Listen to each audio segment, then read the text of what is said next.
Lecture du livre de Ellen G. White intitulé Message à la jeunesse.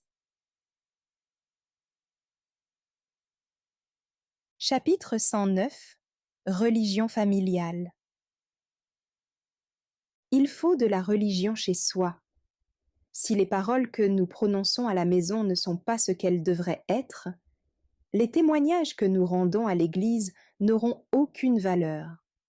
Votre religion sera vaine si vous ne faites preuve de douceur, de bonté et de courtoisie à la maison. S'il y avait plus de religion sincère à la maison, il y aurait plus de puissance dans l'Église. Paroles désagréables.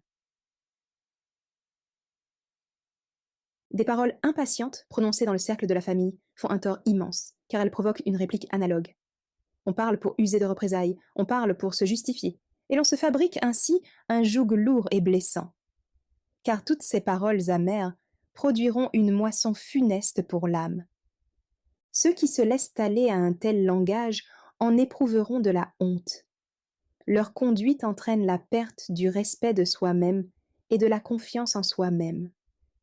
Ils seront tenaillés par le remords et par le regret de s'être ainsi abandonnés à la colère. Il vaudrait mieux ne pas prononcer de telles paroles. Mieux vaut avoir dans son cœur une huile de grâce, supporter toutes les offenses avec une douceur et une patience chrétienne. Si vous remplissez les conditions, les promesses divines s'accompliront pour vous.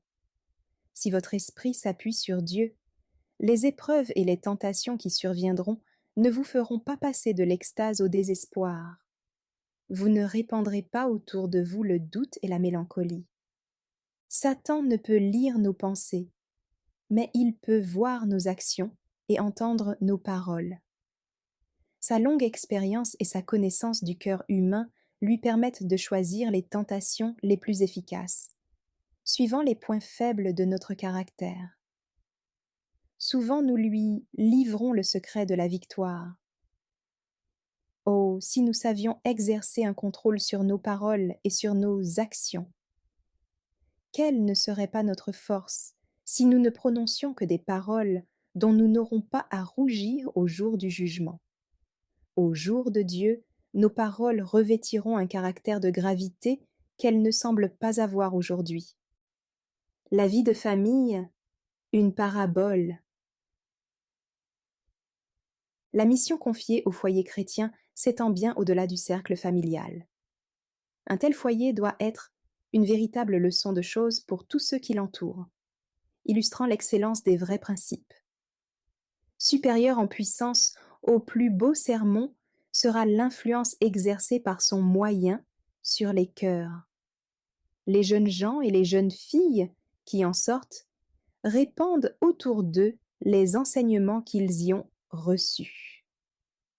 Des principes élevés sont ainsi introduits dans d'autres familles et une influence ennoblissante opère au sein de la société.